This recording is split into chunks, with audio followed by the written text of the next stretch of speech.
What's going on, world? Hey, everybody. It's your guy, TJ, Mr. New Cool, the ambassador of New Cool. You got it right this time. Progress. Yeah. I'm proud of you. All right. What's yours? This is Dani. Yeah, you don't know it. No, exhausted pigeon. I knew it. I was trying to call an audible and try to come up with like another new name, but it wasn't coming. You see what happens? You try to come at me, and God gets you. That's all I'm saying. As we continue going. This is another episode of Lovers Quarrel. Yes, it is. This is episode number 46, I believe. Yes. I'm the Joe Button. I don't know. I don't remember episodes. True. So yesterday, Halloween made 3 years since we started to be determined. Is it? Mm-hmm. Facebook reminded me. Really? Yep. We dropped our first episode on Halloween. That's what it says. That's interesting. We've come so far. That's what it says. Yeah. To be determined. That was a lifetime ago. We should listen to like we should listen to those episodes and just see what we were talking about. True, we could. I'm sure, maybe it was a little bit more interesting because now I know. I feel like I talk about being tired and parenting all the time. Maybe. Yeah, I was youthful and rested in those old episodes. Well, let's not dwell on the past. True, but still pretty cool. So, what's up with you? I'm cooling. Just living life, living the American dream, as I would say at work. So, dripping with sarcasm. Extra sarcasm, I like it, but yes, I do. You like the extra side of it. But you ready to get into some elevator talk? Let's get into it. All right. Going up. All right, cool. I'm gonna start it off this week. So, my guy, not really my guy, but Derrick Rose, NBA player, former MVP, and some people's favorite meme, talking about how injured he is, had 50 points, career high. Wow! And he was crying afterwards, and all the players was like going off and like talking about how it was like so great for it to happen because how hard he works and stuff like that. And I thought that was dope. You know, I think a lot of times people they only see the outcome, but they don't see all the work that goes into it. They don't see when people are at their worst.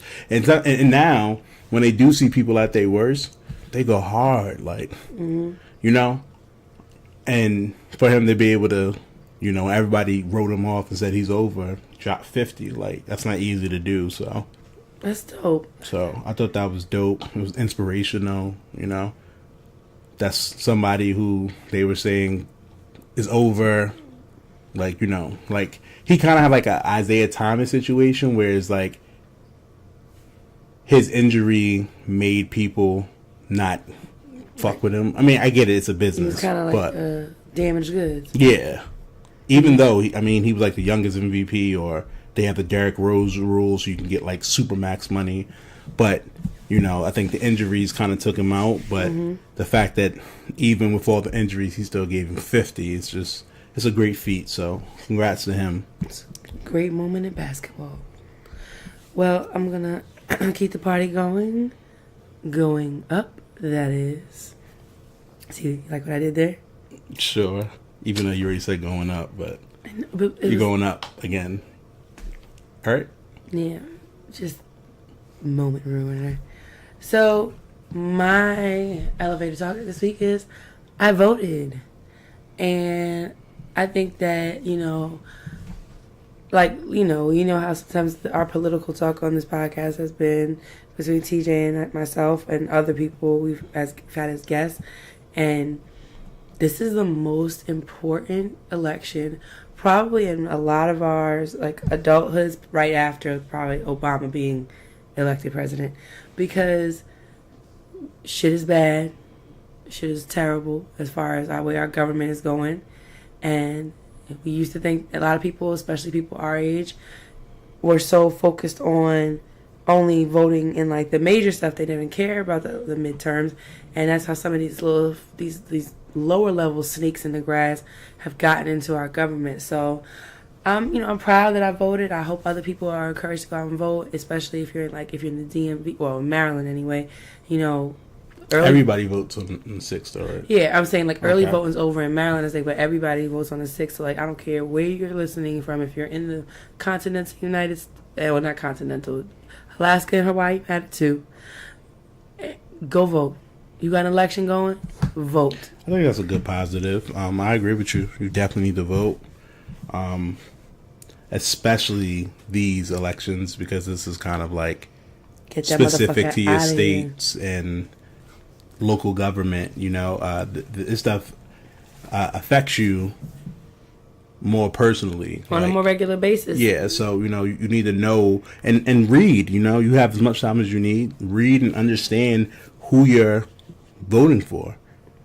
Understand their rules and what they stand for. Check their track records to see what they've done, And what's the website? Vote411.org. Yes. It was dope because basically all I did was I put in my address, and then it pulled up a screen by screen. You can click on the tab, and it goes through every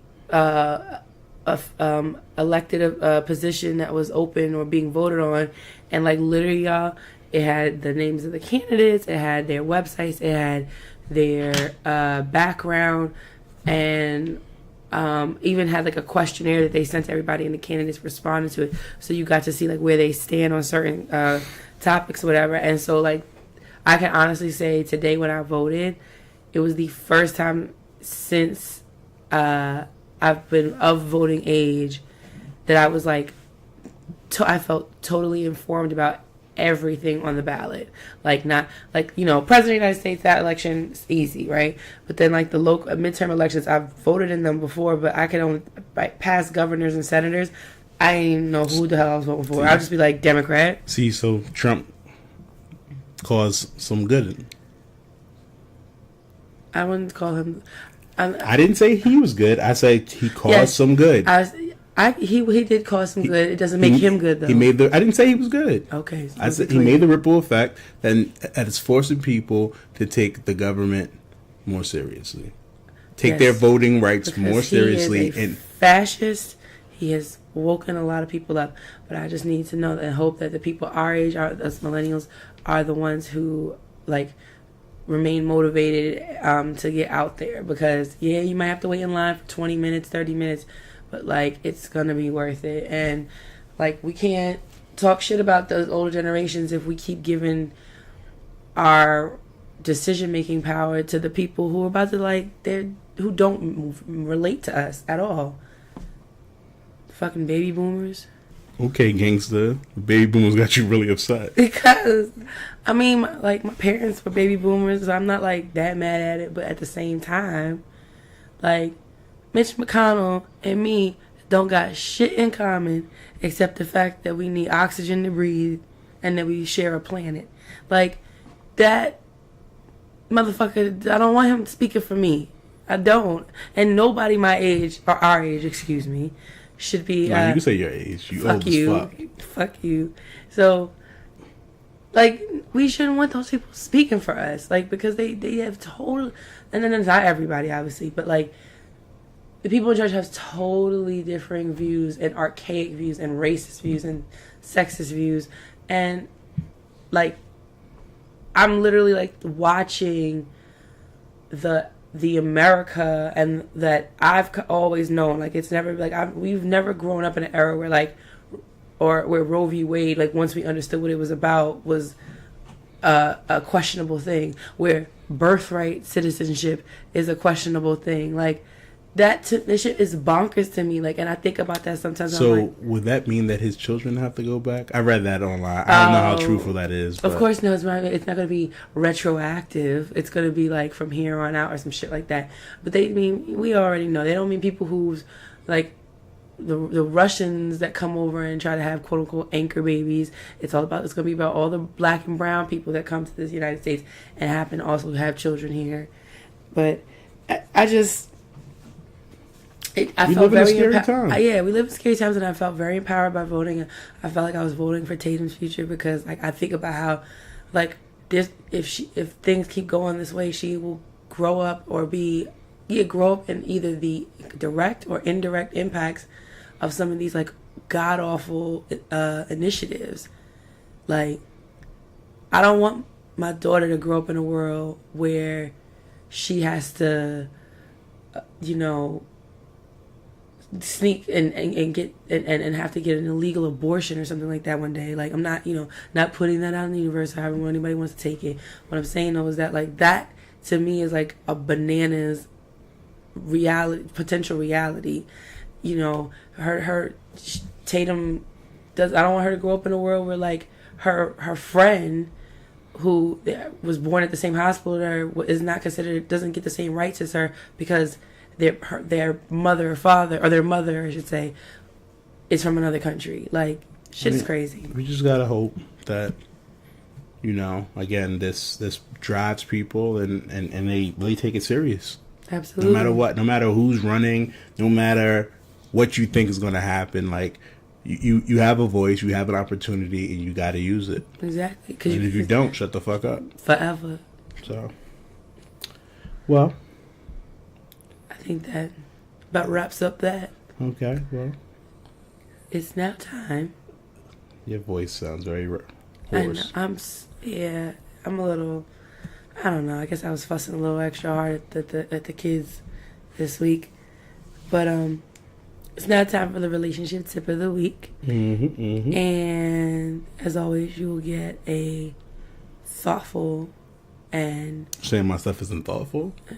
I'm saying that mine is always well curated and thought out, and yours is, very from the heart, juvenile. I mean, listen, it doesn't hurt me that you try to come at me, because every week, for like the last 3, 4, 5, 6, 8 weeks, you've been giving me, this is based off of TJ. Because you are I got this from TJ. You're my only... TJ is point of reference. My muse. If I was writing a term paper, you'd be my only citation. I guess, yeah. Anyway, so I inspired you so much. So let me hear what I taught you. You didn't teach me anything about this tip. I taught you a lot. This tip has nothing to do with you. Okay. So my tip of the week is actually a little bit more of a directive than just a little piece of advice. This week, I want you all, if you haven't already, to watch parts 1 and 2 of Will and Jada Pinkett Smith's Red Table Talk. I think it was like a super relatable and insightful and inspiring 45 minutes of a couple who's been together for a really long time talking about the good, the bad, and the ugly of their marriage and relationship, and how they have ended up in a place where they're both so very happy with themselves and with each other. And because I feel like if you're in a relationship or marriage, it's beneficial to listen, because you could learn something about how to exist with a partner or somebody you share your life with. And even if you're not married or in a relationship at the moment, listening to it lets you know, like, hey, this like, on one side, like, the shit that you're fantasizing about, like the one person you spend your life with, understand that there's a whole lot of work and stress that comes behind it too. But or just like, hey, this is how I want to be loved when it's time for me to be loved by somebody. Just wrapping that up with a bow on it is, go watch their Red Table Talk on Facebook. They had gems, they had bars. With that, I yield. You kind of cheated. You went with Will and Jada. It's like everybody's favorite couple. I mean, I'd be able to beat that. But, I'm super simple. And with being super simple, sometimes you got to reflect, So my tip is, you and your partner will grow and change in unexpected ways. And you need to embrace it. That sounds like a fortune cookie. Is that a fortune cookie? It's not.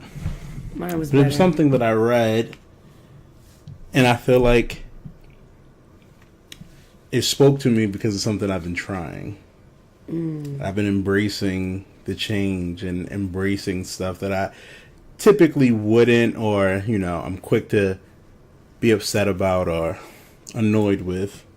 And I'm trying to understand and not bring that negative energy. So it's something that I think that as we grow in our relationships or friendships or whatever, you know, the thing, try working on the things that make you upset and say, can I change it? You know what I mean? Mm-hmm. So I feel like I've been trying very hard. I think you have. I agree. I win. No, you don't. And that's it for the relationship tips for this week. We are going to take a break, hear a message from our sponsors, and then we will come back with our lover letter. Oh boy. Yeah. This week's commercial break is sponsored by us. Yes, it is. We are less than a week away from our live show, our 1-year anniversary live show. Good grief. And it's going to be an amazing night. It is going to be so much fun. I'm excited. Yeah, it's going to be drinks. Music. Us. Yes, us. We have raffles.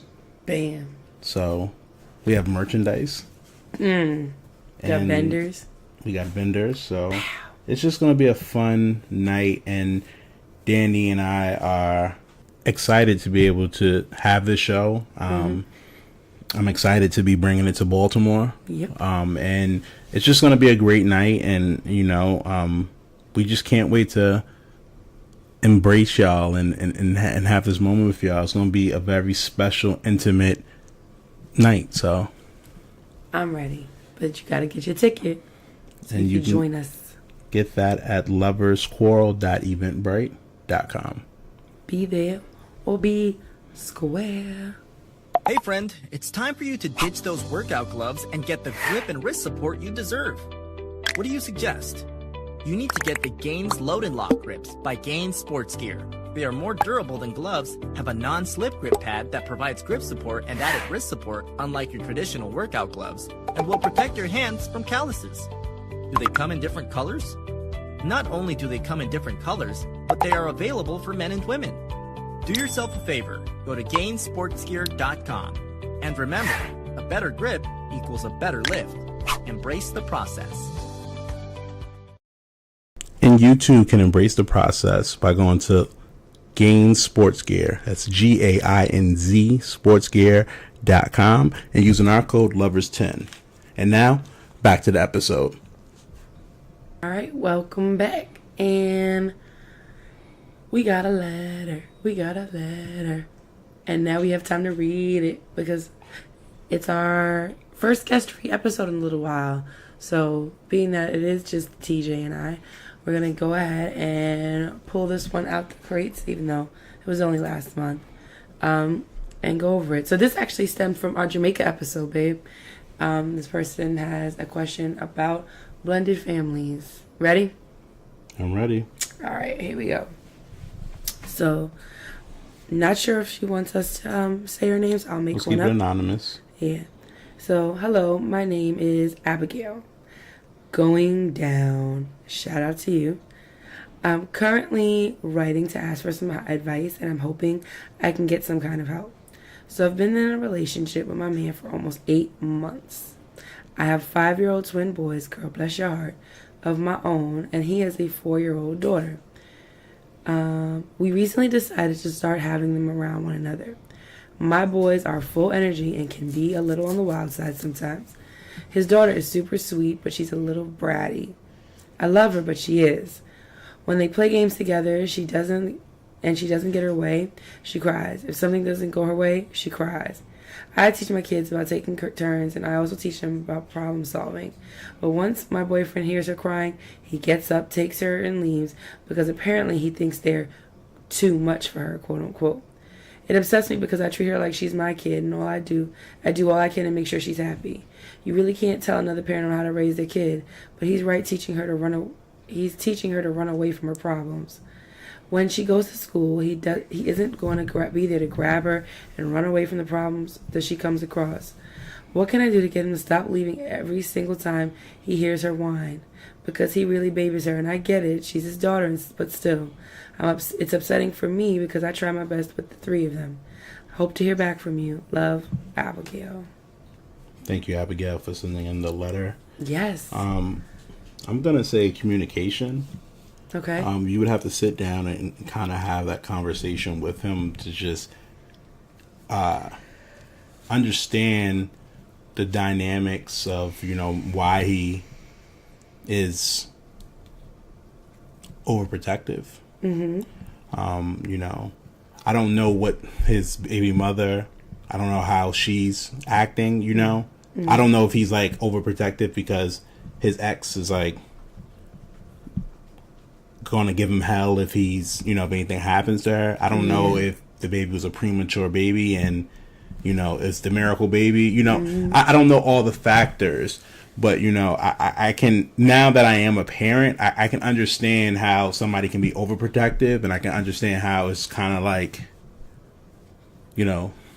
let them be children. Yeah. So, I would definitely say having the conversation with him, trying to understand, and also,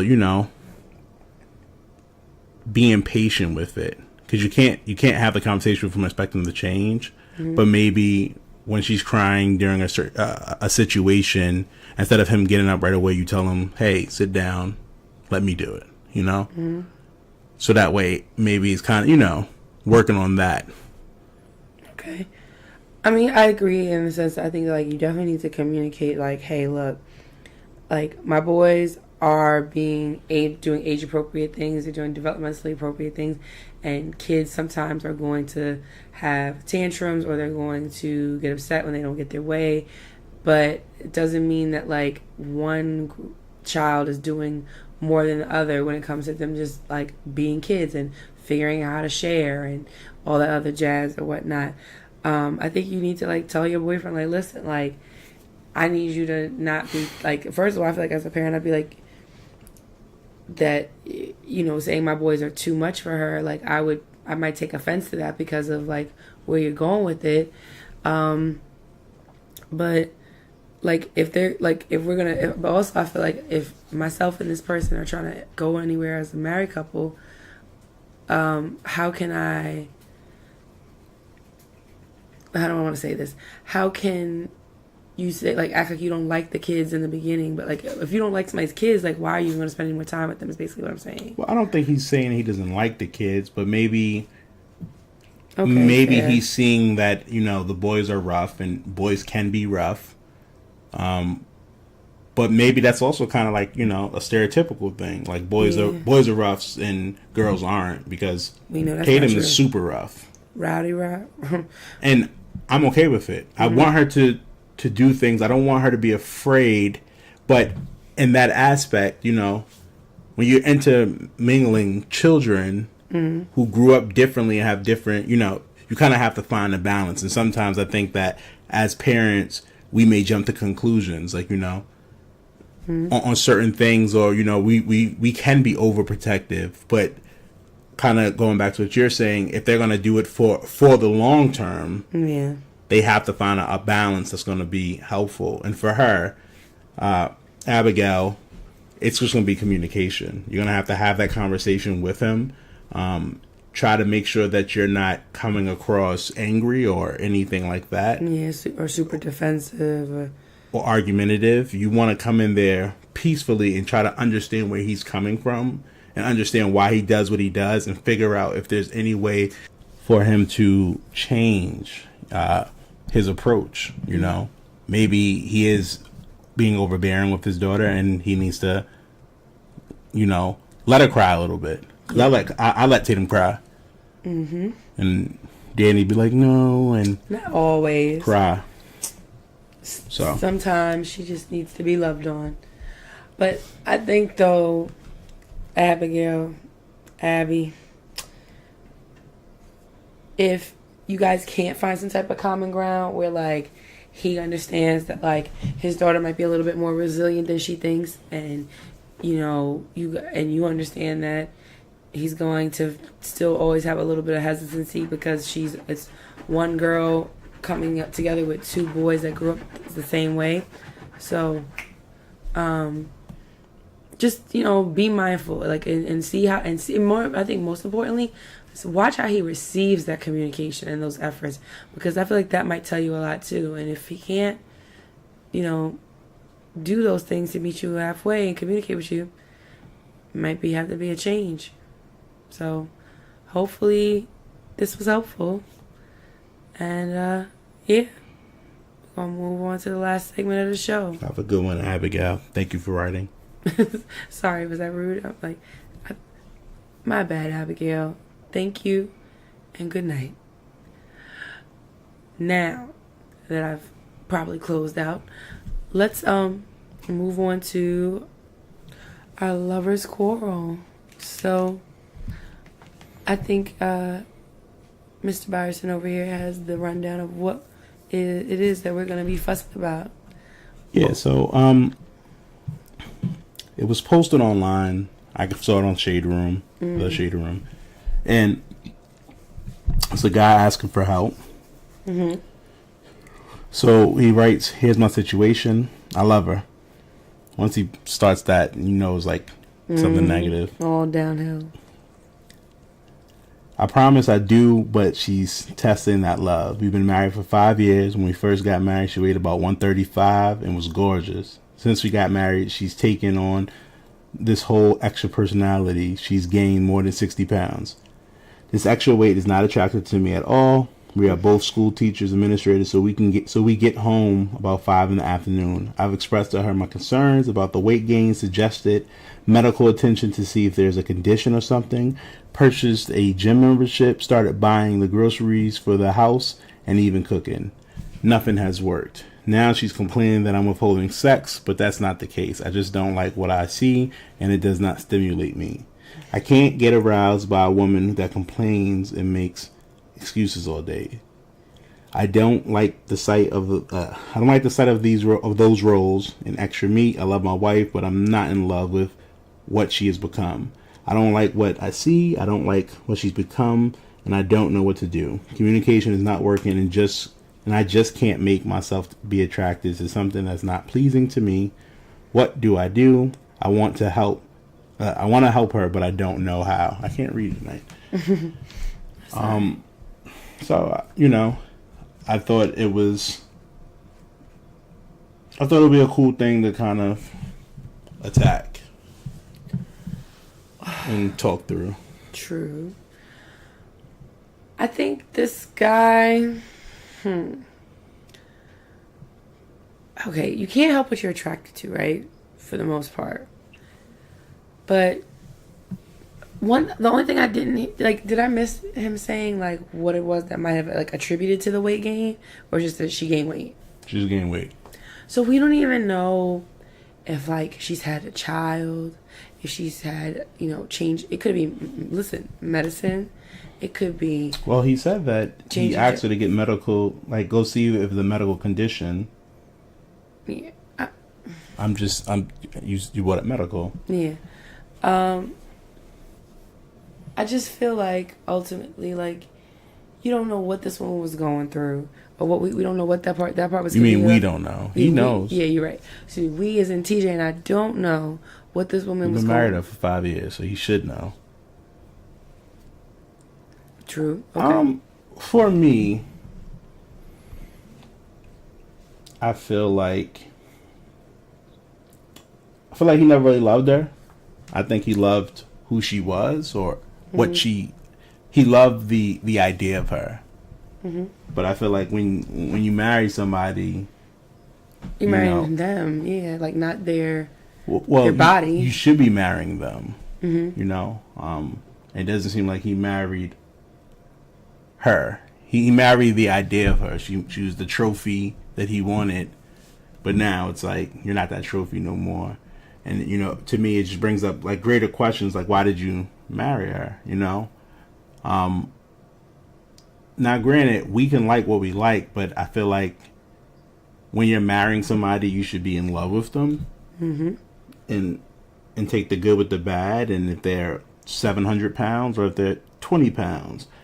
You know, if like, and the reason why it speaks to me so much is because someone I know, his wife got into an accident and she's been like in rehab for like 2 years, 3 years. And he loves his wife. You know, when he write posts, it's hard for me to even read them because they're like detailing the day and it's kind of like him talking about what he's going through as a husband for his wife who, you know, hasn't really made progress, but he's not giving up because, you know, there's always a chance. Yeah. You know, that's true love. So when you read stuff like that, it's kind of like she gained weight, cool, but you shouldn't marry somebody unless you truly love them. You shouldn't like be with somebody unless you really are going to be with them, because they may be beautiful today and then there's a freak accident that happens. And now they're not the same pretty person. Now you just leave because it goes hard or it goes south. You know, and I think that was like the biggest thing for me. You know, if that was my friend, I'd be like, yo, you know what I mean? Like, you gotta do better. That's what you tell her? I would tell my friend. Oh, the guy. My bad. Sorry. What?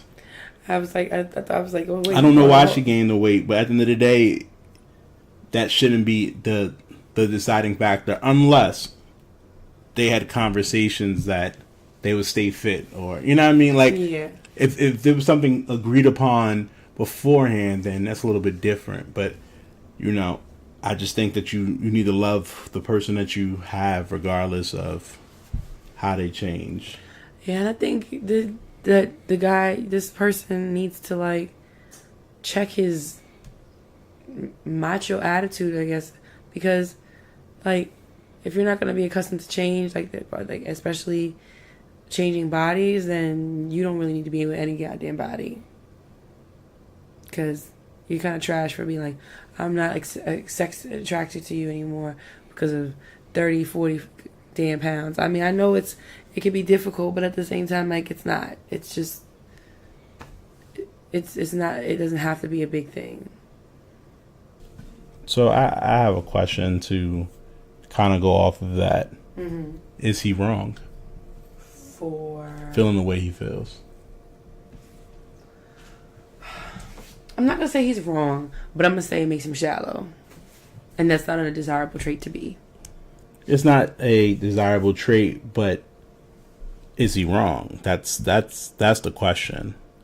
I think in part, yeah, because how do you marry somebody and say for better, for worse, for sicker, for poor, whatever, but like you don't say like, oh, my expectation that you only weigh a certain amount. Like that's not real love. Like people, like you love people through it. People have their years where they are in the best shape of their lives, and people have the years where they are falling off completely.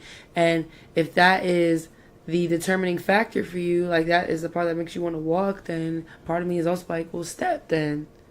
Because how are you going to like pare down an entire dynamic because of weight, because of somebody's gaining some weight or some size we've change? seen it before. I mean, in movies, but in the Tyler Perry movie.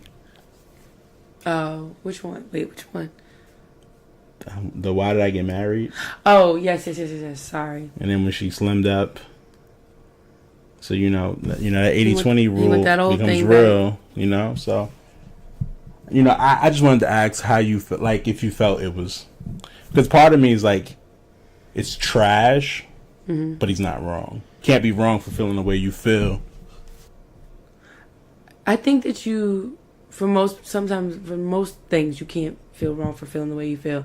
But I think in this case, you kind of can or should, because you're like, that also is a reflection on you. It's like, damn, what do I value in others? Like, what matters most to me?